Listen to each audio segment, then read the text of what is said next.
அதிமுகவை பொறுத்த வரைக்கும் பாத்தீங்கன்னா தனி மனித ஆசைகள் அபிலாஷைகள் தான் பெருசா தெரியுது.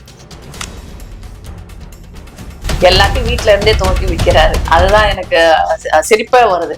இவர் கட்சியும் வீட்டுல இருந்தே நடத்திடலாம்னு நினைக்கிறாரு போல இருக்கு. அது நடக்காது.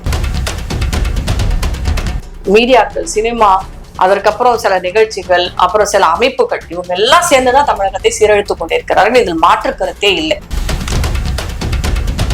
ரெண்டு பக்கமே நீதித்துறையில பெரிய ஓட்டம் இருக்கு இந்த விஷயத்தை பொறுத்த வரைக்கும். ஆனா இல்லாத ஒன்றை இருப்பதாக காண்பிப்பதுதான் இவர்கள் நோக்கமாக இருக்கிறது.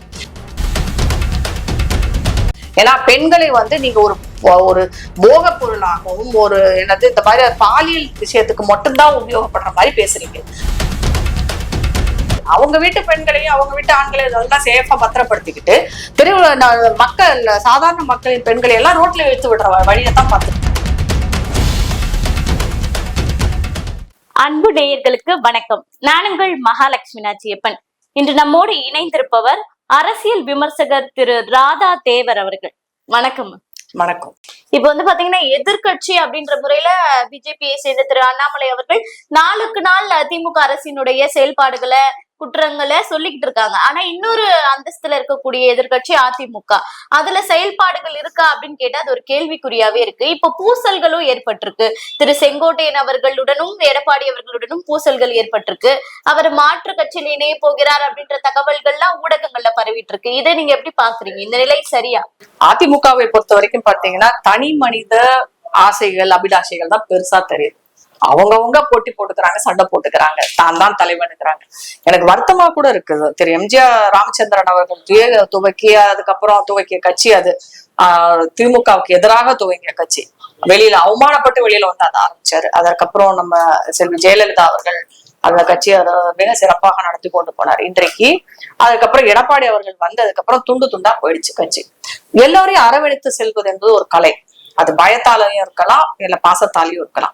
ஆனா இது ரெண்டுமே இல்ல அந்த கட்சியில. ரெண்டுமே இல்லாததுனால ஒவ்வொருத்தரும் ஒவ்வொருத்தர் மாதிரி பேசுறாங்க. அவரவர்கள் சுயநலத்துக்காக அந்த கட்சியை உபயோகப்படுத்திக் கொள்வதாகத்தான் நினைக்கிறேன். இன்னும் சொல்ல போனா ஒரு மக்களை பற்றிய ஒரு கவலை அந்த கட்சிக்கு இருக்கான்னு கூட தெரியல. இல்லாட்டி பல பிரச்சனைகளில் இவர்கள் திமுகவை எதிர்த்து அரசியல் செய்ய வேண்டியிருக்கும். அப்படி எதுவுமே நடக்க மாட்டேங்குது. இப்ப அண்ணாமலை அவர்கள் தான் எங்க பார்த்தாலும் பேசுறாரு செய்யறாருன்னா அவரின் அந்த வீரியம் இவங்ககிட்ட இல்ல. அது உண்மைதான். ஆனா என்னை பொறுத்த வரைக்கும் நான் என்ன நினைக்கிறேன்னா அந்த கட்சி மறுபடியும் எழுந்து வர வேண்டும், திமுகவை எதிர்க்க வேண்டும். அவர்கள் ஆட்சி அமைக்கிறதா இருந்தால் சந்தோஷம்தான். ஏன்னா இவங்க என்ன செய்யறாங்கன்றதை நம்ம பார்க்கலாம் நம்ம. ஆனா அப்படி செய்வதற்கான வழியே தெரியாம இருக்கு. இன்னைக்கு கோர்ட்ல திருப்பி பழையபடிக்கு அந்த கேஸை எடுத்திருக்கிறாங்க. அதிமுகவின் வழக்கு எடுத்திருக்கிறாங்க. அதற்கு நடுவில் மூத்த தலைவர்கள், செங்கோட்டையன் மாதிரியான மூத்த தலைவர்கள் அவர்களுடைய மனக்குமுறலை வெளிப்படுத்திருக்காங்க. இப்ப திமுக ஜெயிப்பதே கூட்டணியினால்தான். அப்படி இருக்கும்போது அதிமுக வைத்திருக்கும் கூட்டணி யாரு கூட அவங்களுக்கு ஏதாவது ஒரு பிரயோஜனம் இருக்கணும் அந்த கூட்டணி. உடனே இவங்க என்ன சொல்லுவாங்க, பாஜகவுக்கு எவ்வளவு ஓட்டு சதவீதம், நீங்க ஓட்டு சதவீதம் இருக்கோ இல்லையோ, திமுகவுக்கு மாற்று என்று வரும்போது அது அதிமுக என்னும் பட்சத்தில் பாஜகவின் உதவி உங்களுக்கு தேவைப்படும் அல்லவா? அப்படி நீங்க நினைக்கவே மாட்டேன்றீங்க. நீங்க தனி மனித பிரச்சனைகளையும் தனி மனித விரோத போக்கையும் வைத்துக் கொண்டு அந்த உங்களை காப்பாற்றிய ஒரு கட்சியை நீங்கள் வெறுப்புடன் நடத்தினால் அப்படி நீங்க எப்படி ஜெயிக்க முடியும்? அது நல்லாவே தெரியுது. அதிமுகவை பொறுத்த வரைக்கும் அவர்கள் தங்கள் விருப்பு வெறுப்புகளை எல்லாத்தையும் விட்டுட்டு மக்கள் நலனுக்காகவாது ஒன்று கூடி பாஜகவுடன் ஒரு கூட்டணியை வைத்தால் அடுத்த 2026 ஜெயிப்பதற்கு வாய்ப்புகள் இருக்கு. இப்ப பாத்தீங்கன்னா விஜய் அரசியல் களத்துல வந்ததுல இருந்து சரியா செயல்படல அப்படின்ற குற்றச்சாட்டு இருந்தது. ஆனா கடந்த சில வாரங்களாக, ஒரு மாதமா பாத்தீங்கன்னா பரபரப்பா செயல்பட்டு இருக்காரு. குழந்தைகள் அணி தொடங்கினாரு, திருநர் அணி தொடங்கினாரு. இப்ப கடைசியா பாத்தீங்கன்னா ஒரு 2 நாட்களுக்கு முன்பு பிரசாந்த் கிஷோரோடு 2 நாட்கள் தொடர்ந்து தேர்தல் வியூக அமைப்பாளராக அவரை சேர்த்து ஆலோசனை நடத்துறாரு. இதெல்லாம் 2026 தேர்தல் அவர் கை கொடுக்குமா? ரொம்ப கஷ்டம். அவரு எல்லாத்தையும் வீட்டுல இருந்தே துவக்கி விற்கிறாரு. அதுதான் எனக்கு சிரிப்பா வருது. இவர் கட்சியும் வீட்டுல இருந்தே நடத்திடலாம்னு நினைக்கிறாரு போல இருக்கு. அது நடக்காது. அது ரொம்ப கஷ்டம். அரசியல் என்பது ஒரு போர்க்களம் மாதிரி. அதுல நீங்க களத்துல இறங்கி போரிட வேண்டும். நீங்க வீட்டுல உட்காந்துட்டு பட்டனை தட்டிட்டு எல்லாம் ஜெயிக்க முடியாதீங்க. அதற்கான களம் அல்ல அரசியல். இவர் அப்படிதான் நினைச்சிட்டு இருக்காரு. பிரசாந்த் கிஷோரை கூப்பிட்டு நீங்க திமுக ஜெயிச்சது பிரசாந்த் கிஷோரால தான்றது எல்லாருக்கும் தெரியும். ஆனால் அதற்கு ஒரு வரலாறு இருக்கு. திமுக என்ற ஒரு கட்சிக்கு வரலாறு இருக்கு. ஏற்கனவே ஆட்சியில் இருந்த கட்சி. அவர்கள் செய்யும் தவறை சரி செய்வது கொள்வதற்காகத்தான் பிரசாந்த் கிஷோர் மாதிரியான ஆட்கள். இவங்க இப்பதான் முளைச்சிருக்காங்க, முளைக்க கூட இல்லை, இப்பதான் விதைய ஊண்டி இருக்கிறாங்க. இவங்களுக்கு அவர் என்ன உதவி செய்ய முடியும்? இவர்கள் என்ன செய்தாலும் அதை ஏற்றுக்கொள்ளும் நிலையில் பக்குவத்தில் மக்கள் இருக்கிறார்களா என்றால் இல்லை. இன்றைக்கு இருக்கும் பிரச்சனையில விஜயை தவிர்த்து பாத்தீங்கன்னா அந்த கட்சியில யார் யார் இருக்காங்கன்னு கூட எனக்கு எல்லாம் தெரியல. அதனால இது சும்மா அவர் ஒரு பேச்சுக்கு கேட்டுட்டு இருக்காரு. அவரு என்ன தோணுதோ பல பேரிடம் ஐடியா கேட்டுட்டு இருக்காரு, பல பேரிடம் அறிவுரை கேட்டுக்கணும். அப்படித்தான் இதை பார்க்கிறேன். மற்றபடி இதை வைத்து அவர் 2026 பெரிய மாற்றத்தை கொண்டு வருவார்னா நம்புறதுக்கு தமிழ்நாடு அரசியல் அப்படிப்பட்டது அல்ல. இல்ல இப்ப ஃபர்ஸ்ட் பாத்தீங்கன்னா ஜான் அவருக்கு சாமியில ஆரம்பிச்சாங்க. அதுக்கப்புறம் வாய்ஸ் ஆஃப் காமன் விசிகாவுல இருந்து ஆதவ் போய் இணைஞ்சாரு. இப்ப திரும்ப பிரசாந்த் கிஷோர் போய் இணைஞ்சிருக்காரு. ஆனா விசிகாவை சேர்ந்தவர்களே சொல்றாங்க பிரசாந்த் கிஷோர் எங்களுக்கு அரசியல் வியூக அமைப்பாளரா இருக்கும் போதுதான் கூட்டணிக்கு இத்தனை சீட்டா கொடுக்கணும் அப்படின்ற நெருக்கடி கொடுத்து எங்க கழுத்தையே நெரிச்சவங்க. அவங்கள போய் கூப்பிட்டு பண்றீங்களே அப்படின்றாங்க. இந்த வியூகம் அப்படின்னு அமைச்சாதான் தேர்தல் எல்லாம் பயணிக்க முடியும் அப்படின்ற இந்த நிலைப்பாடு சரிதானா? இதுதான் மக்களுடைய கேள்வியா இருக்கு. அவர் அமைத்து கொடுத்த வியூகத்தின்படிதான் திமுக ஜெயிச்சிருக்கு. அவர் திமுகவுக்கு, ஏன்னா திமுக தான் படம் கொடுக்குது, திமுக ஆதரவா தான் பேசுவார். விசிகாவுக்கு ஆதரவா பேச வேண்டிய அவசியம் இல்லை. விசிகா என்னதான் கூட்டணியில இருந்தாலும் திமுக கிடையாது, அது இன்னொரு கட்சி. அதனால அந்த கட்சிக்கு எந்த மாதிரி எல்லா கூட்டணி கட்சிகளுக்கு எத்தனை தொகுதி கொடுக்க வேண்டும், பங்கீடு செய்ய வேண்டும் என்பதை அவர் கண்டிப்பாக சொல்லியிருப்பார். இப்ப இவரை பொறுத்த வரைக்கும் பாத்தீங்கன்னா இவங்க இன்னும் அதான் சொன்னேன், விதைதான் போட்டிருக்கணும், முளைக்கவே இல்லை. இங்க அரசு பங்கீடு அதை பத்தி இதை பத்தி தொகுதி பங்கீடை பற்றி பேசுவதற்கு எதுவுமே இருக்கிற மாதிரி தெரியல. அதனால அதெல்லாம் பிரசாந்த் கிஷோர் பெரிய மாற்றத்தை கொண்டு வருவார் விஜய் கட்சியிலன்றதெல்லாம் கிடையவே கிடையாது. முதல்ல அந்த கட்சி மக்களை சந்திக்கட்டும், விஜய் மக்களை சந்திக்க வேண்டும், எல்லா இடத்துலயும் போய் அவர் பேசணும். அவர் ஒரு நடிகராகத்தான் அறியப்பட்டிருக்கிறார். அதை வச்சு ஒரு அரசியல்ல ஜெயிக்கணும் அப்படின்னா இவரை விட பெரிய ஆளுங்கெல்லாம் பார்த்திருக்கோம். விஜயகாந்த் இருந்திருக்காரு, சிவாஜி கணேசன் இருந்திருக்கிறாரு, டி ராஜேந்தர் இருந்தாரு. இவங்க எல்லாம் இன்னும் பெரிய ஆளுங்களா இருந்தாங்க. அவங்க எல்லாம் ஒண்ணும் பண்ண முடியலே. அப்படி இருக்கும்போது இவர் ஜெயிப்பார் என்று நினைப்பதெல்லாம் சும்மா கேலி கூத்து. அதில் எனக்கு நம்பிக்கையும் இல்லை. இப்ப பாத்தீங்கன்னா கிட்டத்தட்ட ஒரு 100 நாட்கள்ல தமிழகத்துல 63 பாலியல் வன்கொடுமைகள் சம்பவங்கள் நடந்திருக்கு. இதுல கேஸ் ஃபைல் பண்ணிருக்காங்க. 38 வழக்குகள் தான் ஆக்ஷன் எடுத்திருக்காங்க. 38 கேஸ் மேலதான். இப்படிலாம் நடக்கும் போது திரு அண்ணாமலை அவர்கள் நாளுக்கு நாள் இந்த மாதிரி நடக்குது அப்படின்னு அரசு சட்ட ஒழுங்கு சரியில்லை அப்படின்றத சுட்டி காட்டினாரு. இந்த ஞானசேகரன் விஷயத்துல கால் ரெக்கார்டு இருக்குன்னு முதற்கொண்டு ஆதாரத்தை வெளியிடுவேன் அப்படின்னாரு. ஆனா இன்ன வரைக்கும் வெளியிடவே இல்லையே. இந்த கால தாமதத்துக்கான காரணம் வெளியிட முடியாது உடனே. ஏன்னா அவரே சொல்லியிருக்காரு சட்டத்துக்கு புறம்பாக எடுத்திருக்கிறேன் என்று. அதனால அவர் உடனே வெளியிடுறதுக்கு வாய்ப்பு இல்லை. ஒரு நேரம் காலம் வரும்போதுதான் அதை வெளியிட முடியும். ஆனால் நாம் இதுல அரசின் செயல்பாடுகளை தான் பார்க்க வேண்டியிருக்கு.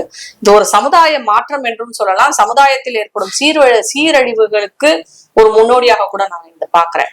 அரசு இங்க எப்படி செயல்படணும்னா, முதல்ல அரசு எப்படி இந்த மக்கள் நம்ம தமிழகத்தை பொறுத்த வரைக்கும் இந்த சீரழிவிற்கு என்ன காரணம், ஏன் இத்தனை பாலியல் வன்முறைகளும் நடக்குது அப்படிங்கறத முதல்ல ஒரு ஆய்வு செய்ய வேண்டும். ஏன்னா நிறைய இடங்கள்ல நான் சொல்லி இருக்கிறதுதான், மீடியாக்கள், சினிமா, அதற்கப்புறம் சில நிகழ்ச்சிகள், அப்புறம் சில அமைப்புகள், இவங்க எல்லாம் சேர்ந்துதான் தமிழகத்தை சீரழித்து கொண்டிருக்கிறார்கள். இதில் மாற்று கருத்தே இல்லை.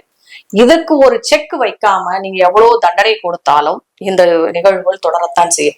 அதற்கு இந்த அரசும் பொறுப்பேற்க வேண்டும். இந்த மாதிரியான நிகழ்ச்சிகள், இந்த மாதிரியான சினிமாக்கள், இந்த மாதிரியான மீடியாக்களை தடை செய்ய வேண்டும்.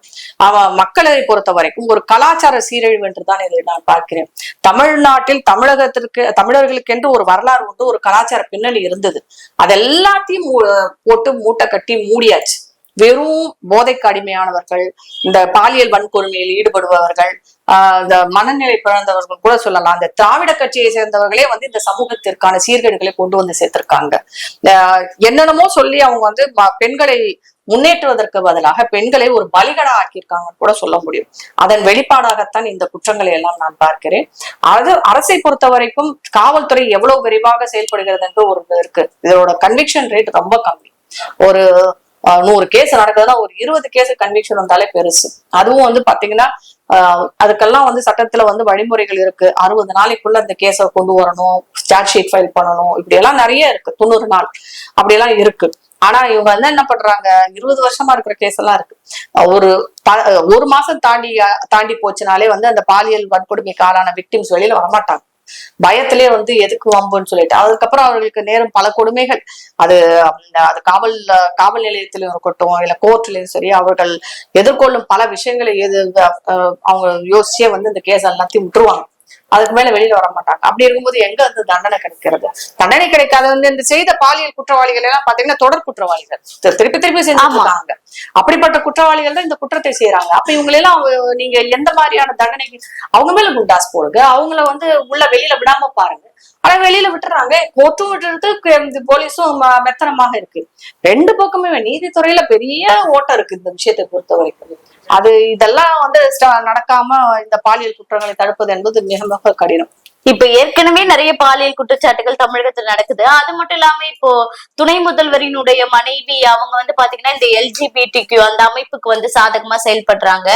காதலிக்க நேரம் இல்லை அப்படின்ற அவங்களுடைய படத்துல பாத்தீங்கன்னா ஆணை வந்து உறவு வைத்துக் கொள்ளலாம் அப்படின்ற மாதிரியான ஒரு கலாச்சாரத்தை எல்லாம் தமிழகத்துல புகுத்த பாக்குறாங்க. இது எந்த அளவுக்கு சீர்கேட மக்களுக்கு கொண்டு வரும்? வந்து இப்ப வந்து பாத்தீங்கன்னா LGBTQன்றது வந்து ஒரு பெரிய மாஃபியா கும்பல். அது அதற்காக பணத்தை வந்து USA கொடுக்குதுன்றது எல்லா தளங்களிலுமே வந்திருக்கு. அவங்களும் ஒத்துக்கிட்டாங்க. அந்த மூவ்மெண்டே LGBTQ மூவ்மெண்டே அது வந்து அமெரிக்காவின் அந்த ஃபண்டட் இதுதான், மிஷனரி ஃபண்டட்னு சொல்ல முடியும். ரெண்டுமே எதற்காக இந்த ஃபண்ட் கொடுக்குறாங்கன்னா அந்த நமக்குன்று இருக்கிற கலாச்சாரத்தை சீரழிப்பதுதான் அந்த நோக்கம். இந்த பாலியல் பொறுத்த வரைக்கும் என்னன்னா ஆண் பெண் 2 பாலினங்கள் தான். ஆனா இவங்க என்ன சொல்றாங்க, ஆண் பெண் பாலினமே இருக்கக்கூடாது, பாலினம் என்பதை நான் முடிவு செய்வேன், நீ யார் முடிவு செய்யன்ற கேள்விதான் இந்த LGBTQல வருது. அதாவது நேச்சுரலாவே இயற்கையாக சில பேருக்கு அந்த குறைபாடு இருக்கிறாங்க. அதை நம்ம ஒன்னும் சொல்ல முடியாது, ஒத்துக்கிறோம், அவங்க மரியாதை. ஆனா இல்லாத ஒன்றை வந்து இருப்பதாக காண்பிப்பதுதான் இவர்கள் நோக்கமாக இருக்கிறது. அவங்க என்ன பண்றாங்க, இதன் மூலம் என்ன சொல்றாங்கன்னா, நீ இருக்கலாம், அது ஒண்ணும் பிரச்சனை கிடையாது அப்படின்னு சொல்லும் போது இது இல்லாதவங்க கூட இது இருந்தா இது ஒரு நாகரிகம் என்று கருதும் அளவுக்கு கொண்டு வந்து விட்டுட்டாங்க. இதை ஒரு நாகரிகமாக ஆக்க பார்க்கிறார்கள் இந்த கூட்டம். அதற்கு உதயநிதி கிருத்திகா உதயநிதி துணை போகிறார். படமா எடுத்து இதை நார்மலைஸ் பண்றாங்க. இதை ஒரு சாதாரண விஷயமாக மாற்ற பார்க்கிறார்கள். அவர்களுடைய குழந்தைகள், அவருடைய பெண், அதாவது ஒரு பெண்ணை காதலிப்பது, கல்யாணம் செய்வது, இதெல்லாம் வந்து இயற்கைக்கு முரணான விஷயம். இயற்கைக்கு மாறாக நிறைய விஷயங்கள் நடக்குதுதான். அது 1-2 இங்க ஒண்ணு அங்க ஒண்ணுமா இருக்கும். ஆனா அவங்க பொதுப்படை ஆக்க பாக்குறாங்க. 100க்கு 70 பேர் இப்படித்தான்ற மாதிரி கதையை கொண்டு வர பாக்குறாங்க பாருங்க. அதைத்தான் நாம் கண்டிக்கிறோம். இதனால என்ன ஆகும்னா, நம்மளுடைய இப்ப நடக்கிற இந்த பிரச்சனைகளுக்கு எல்லாம் மூல காரணம் ஒரு பெண்ணுக்கு எதிரான பாலியல் சுரண்டல்கள், வன்மங்கள், வன்முறைகள் எல்லாம் இந்த மாதிரியான விஷயங்களால நடக்கிறது தான். இவங்க செய்வது முற்றிலும் பெண்களுக்கு எதிரான ஒரு விஷயமாக நான் பார்க்கிறேன். எப்படி ஆணோட ஆண் உறவு கொண்டாலும் சரி, அது பெண்ணோட பெண் உறவு கொண்டா, இரண்டுமே பெண்களுக்கு எதிரான விஷயம்தான். ஏன்னா பெண்களை வந்து நீங்க ஒரு போக பொருளாகவும் இந்த மாதிரி பாலியல் விஷயத்துக்கு மட்டும்தான் உபயோகப்படுற மாதிரி பேசுறீங்க. என்ன ஒரு கேவலமான புத்தி இது! திமுக இதுக்கு உடன்படுகிறது. அவங்க வீட்டு பெண்களையும் அவங்க வீட்டு ஆண்களையும் இதெல்லாம் சேஃபா பத்திரப்படுத்திக்கிட்டு சாதாரண மக்களின் பெண்களை எல்லாம் ரோட்ல வைத்து விடுற வழியத்தான் பார்த்துட்டு இருக்காங்க. இதை ஒத்துக்கொள்ளவே முடியாது. இப்படிப்பட்ட ஒரு கலாச்சார சீரழிவை ஏற்படுத்தும் உதயநிதி கிருத்திகாவை கண்டிப்பாக நம்ம எல்லாரும் கண்டிக்க வேண்டும். இதனால் இப்ப என் வீட்டுல இருக்கிற ஒரு பெண் இப்படி இருந்தா என்னால எப்படி ஏத்துக்க முடியும்?